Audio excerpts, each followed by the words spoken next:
Boa noite. Hoje é 17 de janeiro de 2020, uma sexta-feira chuvosa aqui no meu Paraíso Verde, na subida da serra, perto do céu. Eu estou fazendo esse vídeo no intuito de dar uma pequena introdução aos estudos e esclarecer sobre as minhas descobertas desde 1988 com o Samadhi. Para quem não entende, o Samadhi é o êxtase divino. Então eu vou ler um texto que eu escrevi há bem pouco tempo sobre o Samadhi. Sabe? E dar continuidade a uma explicação sobre os tipos de yoga, né?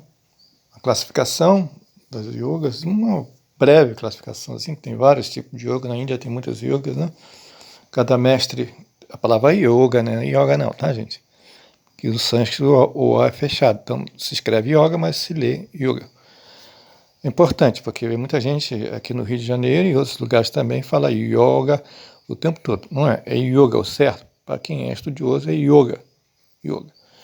Então, eu tive essa experiência do Samadhi em 88. E outras experiências também muito fortes, muito bonitas, todas elas espetaculares, que eu pretendo colocar em livros. Meu livro agora, o primeiro livro que eu quero lançar até o meio do ano, sobre a união da consciência humana com a consciência divina, que é yoga, né?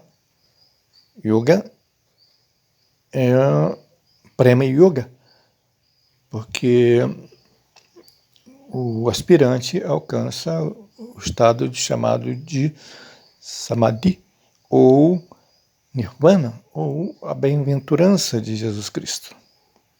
Isso não é uma coisa assim tão simples de alcançar, mas também não é nada complexo, nada impossível, né? É difícil, mas não impossível, né? E nem qualquer mestre ensina isso. Então, muito cuidado aqueles que estão ouvindo esse discurso meu, se empolgarem e sair por aí atrás de um mestre para alcançar a iluminação, né? O perigo é que o mestre, o guru, que é guru, é guru. Gu é emoção, guru, ignorância, escuridão, né? Então, o guru é aquele mestre que remove a ignorância, a escuridão do aspirante. Mas tem que ser um mestre muito bom, muito experiente, senão, ao invés de retirar, vai colocar mais escuridão. E os dois vão parar no hospício.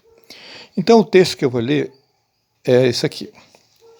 Diz assim: na filosofia hindu, a palavra guru é composta de dois termos. O termo gu significa ignorância e escuridão.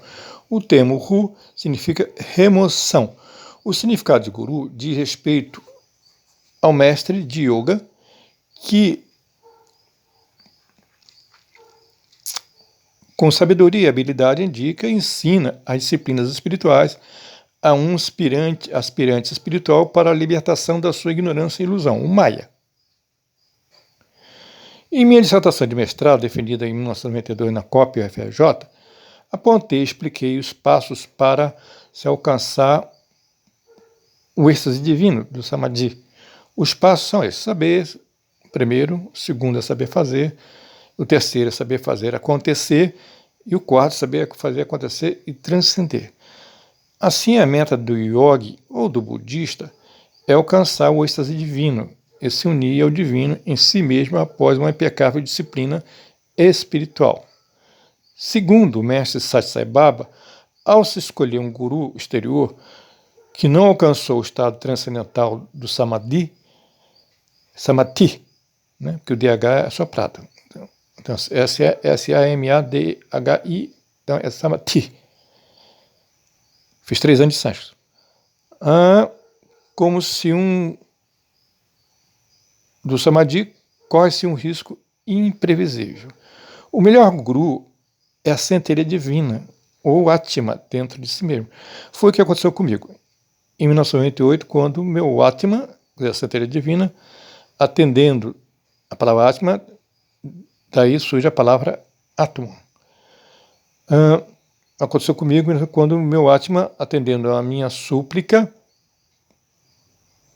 veio meu socorro e por várias semanas, a cada minuto, me orientou, ou segundo, né, me orientou num caminho correto e direto ao Samadhi. Caso alguém deseje ler minha dissertação de mestrado, envia para mim um e-mail, Bernardo Melgaco, Bernardo Melgaco, G-A-C-O, @gmail.com. Namastê, Om Sarnam.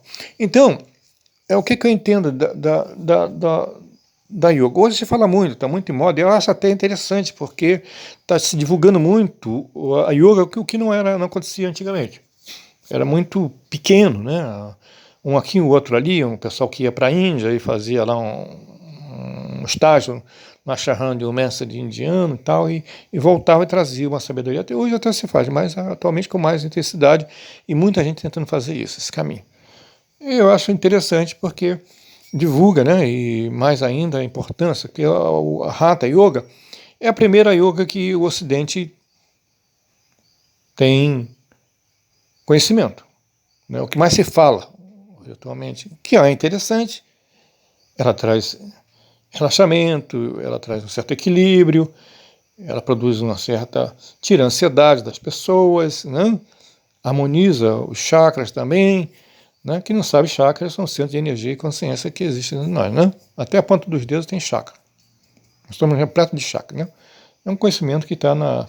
É importante ler Mão de Luz, e Bárbara Nambrena, e Medicina de Vibração do médico...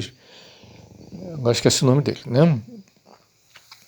O médico, ele chama Medicina Vibracional. Richard Geber.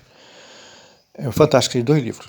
Para quem quer introduzir no conhecimento, do autoconhecimento, da yoga, do budismo, não importa, essa linha que é voltar para dentro de si mesmo, não para o mundo fora, transcender o sentido e a razão. Buscar o silêncio interior, esvaziar a mente, não sei, tem várias palavras, né? Mas todas elas com o mesmo propósito, que é fazer com que a gente supere o ego, transcenda o ego. Se não superar o ego, não adianta. Não vamos alcançar a iluminação, não vamos alcançar uma sociedade mais iluminada, pelo contrário, vai escurecer cada vez mais, porque tudo começa do indivíduo, do social para o mundial. E não ao contrário, não é de fora para dentro, é de dentro para fora. Então, se todos nós não fizermos esforço, uma disciplina, o mundo não vai mudar. Né? Tente mudar o mundo, o primeiro passo é mudar a si mesmo. Quem falou isso foi Platão, lá há mais de quantos anos atrás? Milhares de anos atrás. Né? Conhece a ti mesmo, Sócrates, né? E os egípcios também falavam isso. Então, tem toda uma busca atualmente sobre essa questão de quem é o ser humano, quem sou eu, por que eu existo, para onde eu vou. Ou seja, o que nós vemos de fora é reflexo da gente, ou o que está dentro é reflexo do exterior. Eu acredito que o que está fora de nós é o que é reflexo da gente, né? Ou seja, quanto mais a gente está na escuridão, no Maia, na ilusão, né? Então, nós não vamos sair. Então, eu estou aqui à minha frente, aqui no meu quarto, aqui vendo na parede do meu armário, lá da Granda Sanhita, né? Que foi uma mística, não sei que época ela foi, e ela diz o seguinte: não há maior cativeiro que a ilusão, maior força que a disciplina, maior amiga que a sabedoria, nem inimigo mais terrível que o egoísmo. Quer dizer, isso é verdade para mim. Eu vivenciei, né? Não estou falando porque li, não sou apenas um leitor de livros, né? Mas uma pessoa que vivenciou desde 88 e vem vivenciando, não parou. Desde 12 anos tenho experiência, mas 88 foi mais forte. Né? Escrevi 2 trabalhos acadêmicos, mestrado e doutorado, sobre esse fenômeno, que é o Samadhi. Então não sou um leigo, né? Mas também não sou o dono da verdade, né? Não quero ser. Eu apenas estou aqui dando uma contribuição para aqueles que têm a aspiração, desejam ardentemente encontrar Deus, encontrar o Nirvana, a iluminação, ou seja, melhorar o mundo, né? Fazer o mundo melhor, porque não é através de ideologia e instituições aí políticas que nós vamos mudar a sociedade nem o mundo. O mundo começa dentro da gente. Nós somos o mundo, o outro somos nós mesmos. O mundo somos nós mesmos. Foi isso que aconteceu em 88, né? Comigo, quando eu estava palestrando na COP. E, de repente, uma voz surgiu dentro de mim e começou a dizer que eu estava orgulhoso, nervoso. Bom, e aí eu descobri que esse outro era eu. Eu comecei a chorar depois em casa e perguntando quem eu sou, e aí o processo se manifestou. E, por final, depois de semanas de crise, eu descobri que era ele, o Criador. O próprio Criador se manifestando, é o Atman. Então, hoje, já tenho maturidade para falar sobre isso sem me emocionar, sem ficar em crise. Naquela época eu me emocionava muito, em 88. Aí depois eu comecei a estudar sobre o que significa esse caminho que eu fiz. Como é que eu poderia organizar a minha experiência, meus conhecimentos dentro de que linha espiritual, que linha filosófica, que linha de yoga, até que esse ano veio a resposta para mim, né? Uma gurua que eu tenho agora, eu descobri, além de Sat Sai Baba, ela falou, olha, tua linha é essa aí, Sat Sai Baba, que é Prema Yoga. Prema é amor, Yoga é união com Deus, né?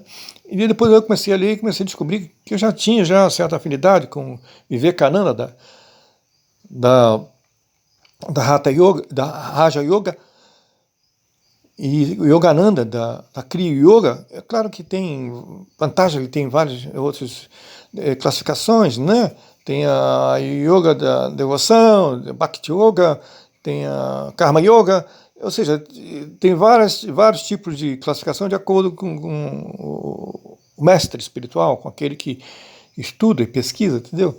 Então, não dá para enumerar aqui, classificar de uma forma geral e dizer, tá aqui, tá pronto, tá acabado, eu sou o dono da verdade, as yogas estão aqui, não é assim. Então, essa questão da yoga é milenar, mas é claro que é um caminho que transcende a razão e não é racional. Ninguém vai trilhar esse caminho pela razão. Claro, tem que estudar, tem que ler, mas não é usando a razão. Pelo contrário, transcendendo a razão, usando a intuição, usando a sensibilidade. São dois caminhos, usando ao mesmo tempo. Usando a sensibilidade sutil, metafísica, e a intuição, a inteligência intuitiva. Tem que desenvolver a intuição, não tem como saber fazer esse caminho. Tem uma frase de Chico Xavier psicografado, né, por André Luiz, que diz, né, a intuição é a base da espiritualidade. E eu concordo, e o pensamento é energia. Então foi por aí que eu caminhei em 88. Agora eu sei que eu estou dentro da Prema Yoga. Então existe a Hatha, Raja. A Hatha é mais comum, praticamente é um exercício físico, de postura, mas é importante também. Eu acho que é a base. Eu digo que é o primeiro degrau da Yoga, é a Hatha. Depois, a graduação para mim seria a Raja Yoga de Vivekananda. O mestrado seria a Kriya Yoga de Yogananda. E o doutorado é a Prema Yoga, o amor divino de Sat Sai Baba, que é a que me encontra agora. Então eu sou doutor em engenharia de produção pela COP e também na espiritualidade eu sou da Prema Yoga, que eu acho que, para mim, no meu entender, é o topo da yoga, né? É o último degrau da yoga, se não é o mais perto do último degrau. Então, vai aqui a minha orientação e espero fazer outros vídeos sobre esse. E qualquer coisa, WhatsApp 21, Rio de Janeiro, 981002133. Eu estou no Brasil, né, gente? Então é mais 55, né? Na frente. Bom, namastê, Om Sajan, obrigado. Tchau, porque o tempo está acabando.